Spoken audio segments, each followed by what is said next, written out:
This episode is brought to you by The Skeptical Buddha, The Tao of Science, my book, which is a thoughtful discourse on Eastern philosophy and how it helped birth ideas required for science and skepticism and the way it fell behind in the face of new evidence. This book discusses the long history of both philosophies as well as the tenets and variations within the varying sects, along with psychology and our own natural biases. It discusses how to counter our natural biases using science and the underlying concepts of meditation and mindfulness, a more complex understanding of how science operates than most of the public understands, and why it is the best tool we have to discover truth and reality, as well as philosophical ideas we might embrace as technology progresses. The material is packaged in a way that the average person can understand, with rich illustrations to draw the reader in and feel at peace.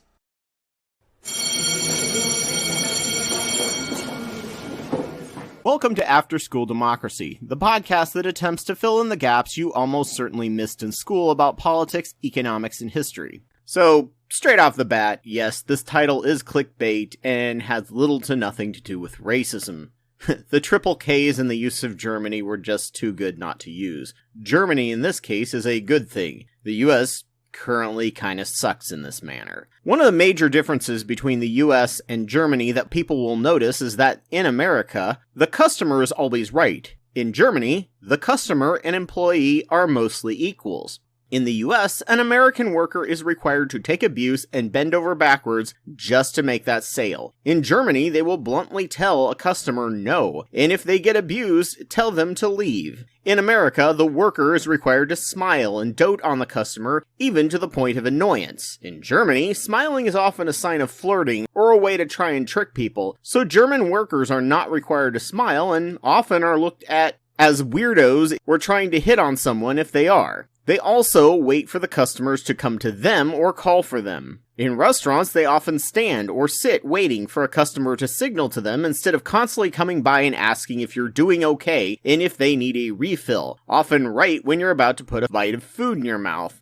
But because they have to wander around and spend this emotional labor, they are often never available when you actually want them. The employee and the customer are on the same playing field and level of dignity in Germany, as thanks to great labor protections, employees are also on level playing field and equal to employers collectively. In America, the worker is subordinate and submissive, and the employee is subordinate and submissive to the customer. You have no rights as an employee, you just have to put up with ass-kissing and abuse. That is what little they are paying you for. The better labor laws, the employees can say collectively, no, we won't be demeaned like this. This has been a problem for a long time, but the pandemic made things much worse. The stereotype of the Karen reached its peak during Kovid. From mass mandate abuse to threatening violence on workers and workers having to face potential death from Kovid, thanking our frontline workers becomes just as hollow as thanking our troops as the pay continues to drop with inflation and the customers get meaner. For decades, the minimum wage worker was treated as the worst thing you could possibly ever want to be. The burger flippers are scum of the earth. The people who were not and never had those jobs began treating them as second-class citizens, aka Karens. Tipping, which is an awful concept to begin with, gets used like throwing a dog a treat as opposed to a thanks for extra work, exactly how it was used when it started in the US, so black porters on trains would be forced to kiss white people's asses just to make any money at all. Oddly enough, after 2 decades of treating minimum wage work as if you were worthless, if you do it, and then have a die-off of around 1 million people opening up new job positions, as many of these older people couldn't afford to retire, as well as shutting down borders, suddenly,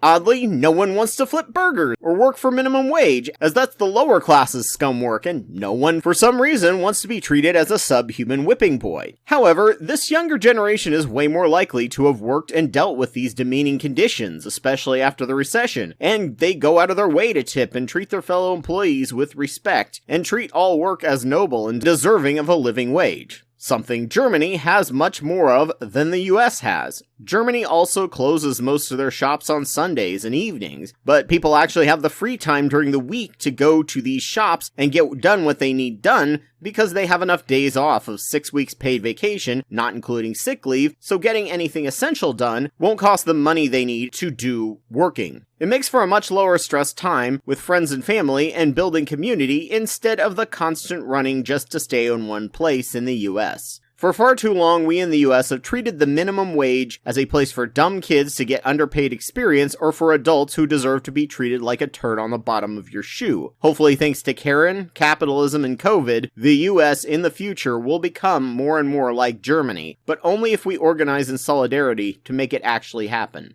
So if you made it to this point in the video, go ahead and post an emoji that reminds you of either Kovid, capitalism, or Karens. According to some people, this counts as engagement and therefore will increase the algorithm showing my video to others, and apparently people seem to really like using emojis.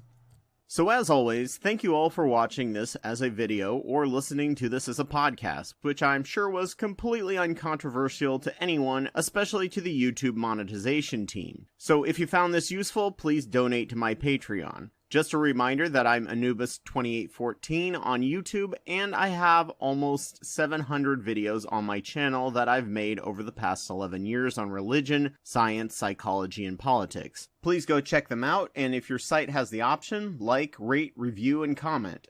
A special thanks goes out to Kendall Copperberg, Mylon Mia, Ogrel, Elias Garcia Guevara, and Joe Taylor for their $10 or more Wapawet level donations. I'm always humbled by the fact that they find my work worth funding and worth driving me forward. Thank you all. Please consider donating to my work if you can, and thank you all for listening.